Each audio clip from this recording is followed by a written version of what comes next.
it. Look out the right-hand side of our train at this crossing and the next. See the French Lick Springs Resort.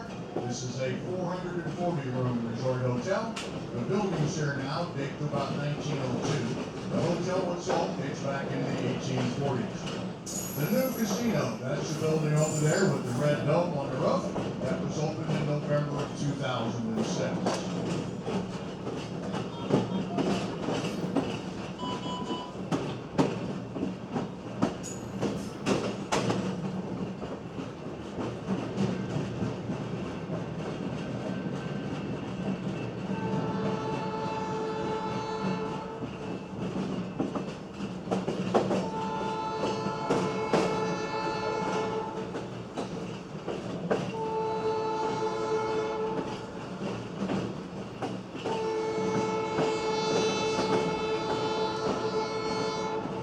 Slightly better view of the resort out the right. The other yellow brick building with the arched or curved windows is the thru Corporation. Years ago, they would bottle the mineral water that bubbles up out of the ground there at the hotel, and they would ship it all over the world. Now they make a number of products for Tilex and 409. Nope, they do not use the Pluto water. That's not the magic ingredient. The other buildings here alongside of us are the Springs Valley Community School System. This is where our hometown hero Larry Bird went to school. We'll be going by Larry's boyhood home shortly. We'll point that out to you. Smoking is prohibited on our train today. There'll be no smoking while you're on the train, please. Small children, we're very happy to have them here. There are a number of places where a small child could fall down and get hurt on a moving train. If they do get up and move around, the responsible adult must be right there with them. Small children are not permitted to pass back and forth from car to car unless they're hanging on to the hand of an adult. Windows, there may be some occasion to open the windows in cars 3, 4, and 5. If you do so, be very careful. Make sure those windows do catch. Never always a safe proposition never to place out anything out an open window you're not prepared to lose. Parents keep an eye on the kids. We don't want to get anybody hurt.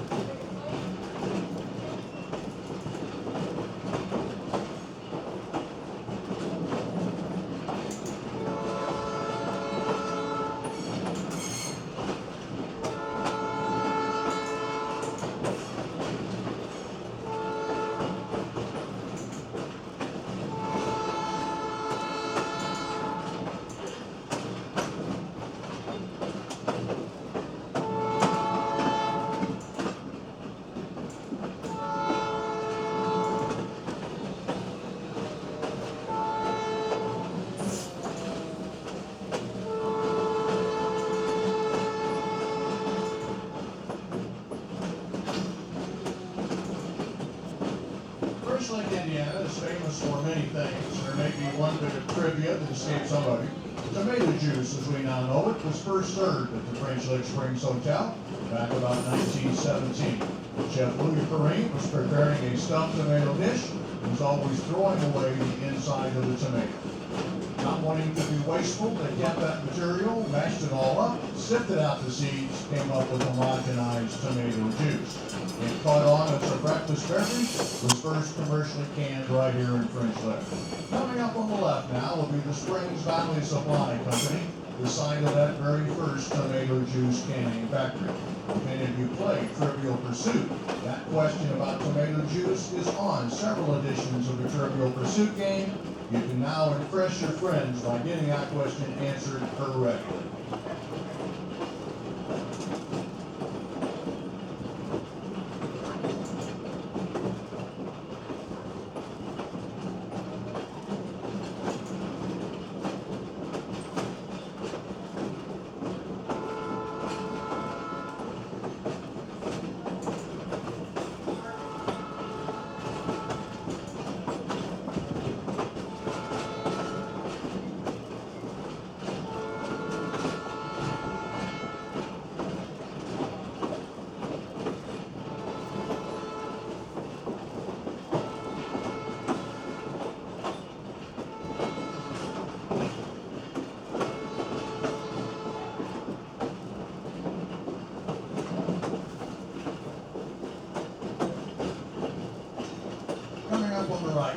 After we cross the next city street, will be Larry Bird's boyhood home, a little light brown or tin house right on the corner.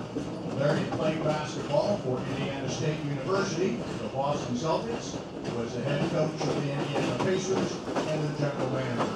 Larry is now retired from the Pacer organization. His boyhood home will be on the right, just after we cross the next city street.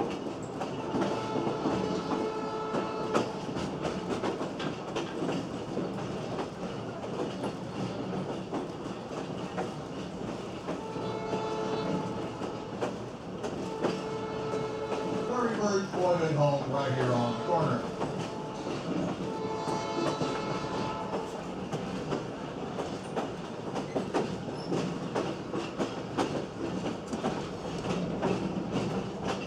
And as you somehow might imagine, the Birds do not live there anymore. We're now leaving French Lick, traveling south over what was the old Southern Railroad.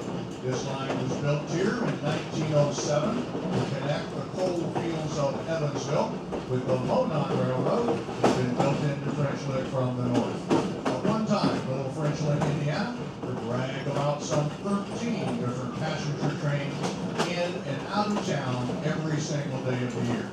Those days are gone.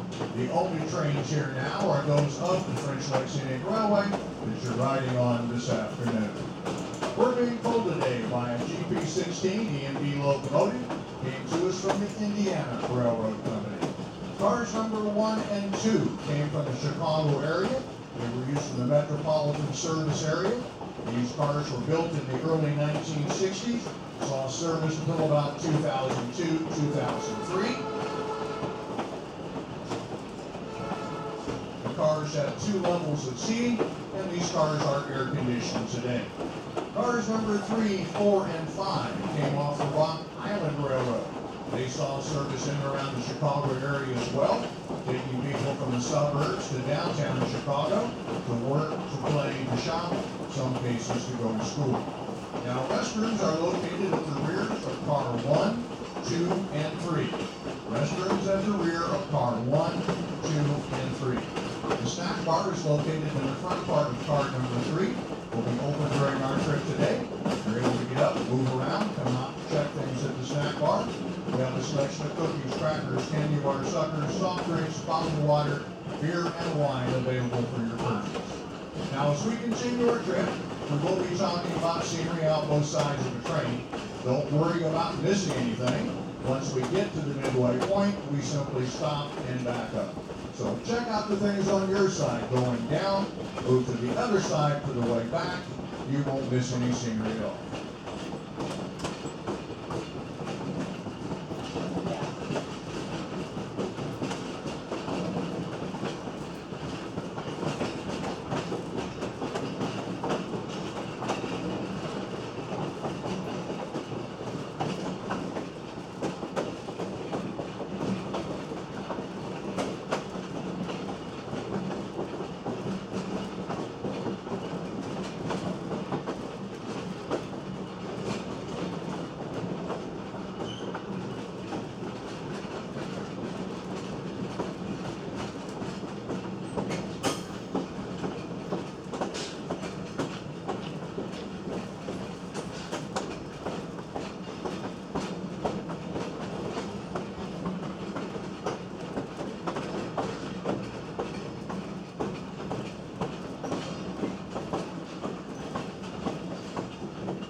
Forest is not owned by the government, still owned by private citizens.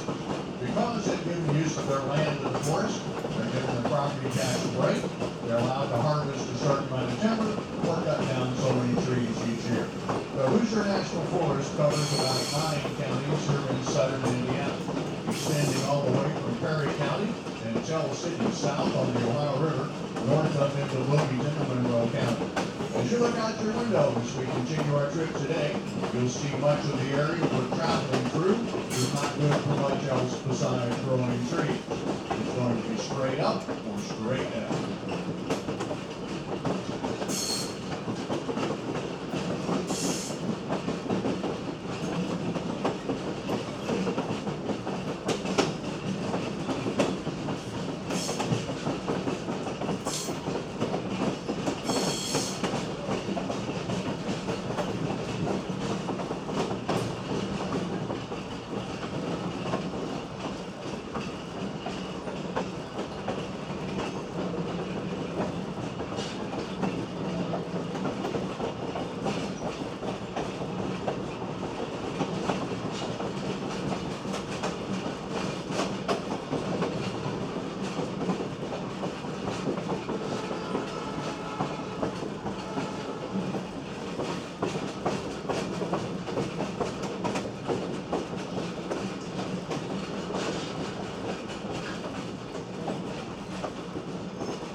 Marshall Lake.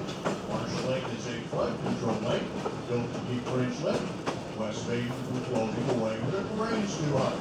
Now, it may be hard to imagine a flash flood on a nice day like today. That can't happen here. We get about 3 to 5 inches of rain in a 24-hour period. The water comes rolling off these hillsides like you simply cannot imagine. So a number of years ago, to help slow that water down, they built this little lake into what it's like. You folks on the left and look through the trees, so we're going alongside a little valley. There's a little creek or stream running through the middle of it. They simply put a dam across the creek and created the lake. As we continue on, you will be able to look to the left and see the lake itself. For you folks over on the right, over 100 years ago when they built the railroad, they chopped the hillside away, leaving these limestone and sandstone rocks. They've been hanging up on this hillside for a long, long time. Let's all hope they stay up there for a few seconds more.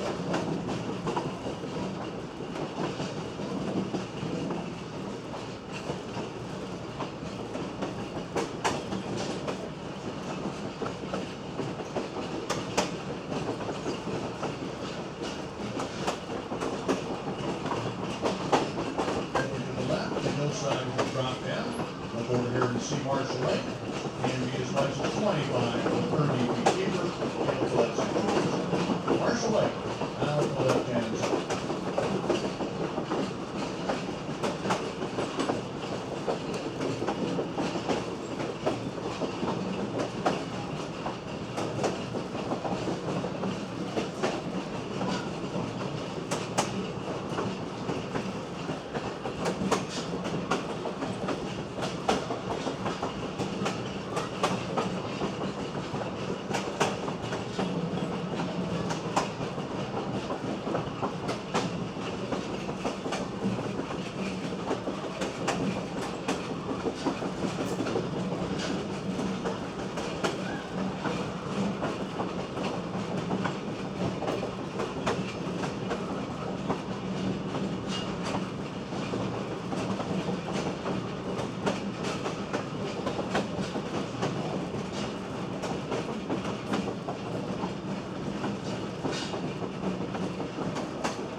years ago. The log cabin has one thing modern about it: electricity. It has 2 rooms and a path. Not a bath, ladies, a path. You look out the backyard, maybe you will see where the little path goes to. Not sure what they call it where you live. Down here it's an outhouse. Log cabin, now go.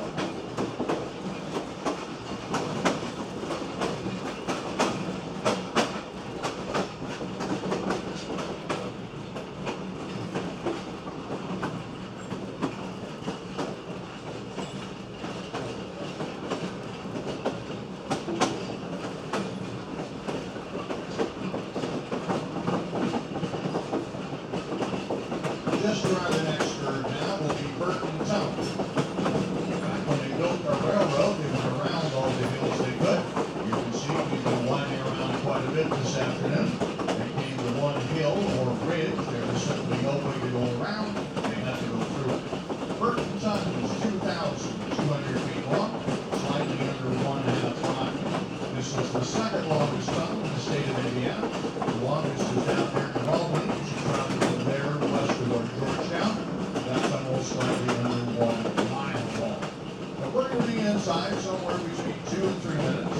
We will be leaving the lights on today, so we ask that you still remain seated, not get up and move around once we're in the tunnel. But there still should be plenty of light in case there's a problem. The tunnel was built in 1907. Took approximately 7 months to build the tunnel, actually constructed from both ends at the same time.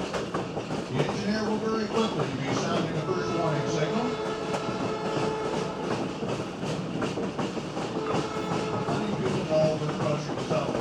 We highly recommend you never attempt to walk or play in or around the railroad tunnel. It can be very dangerous. You never know when a train might appear there.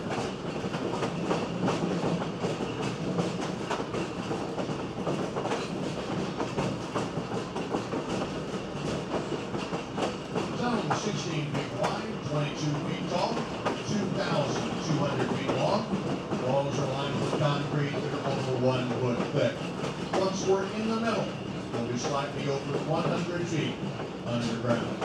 The engineer will sound one more series of warnings right before we go in. If you look out your window, you'll see the concrete walls come closing in right around.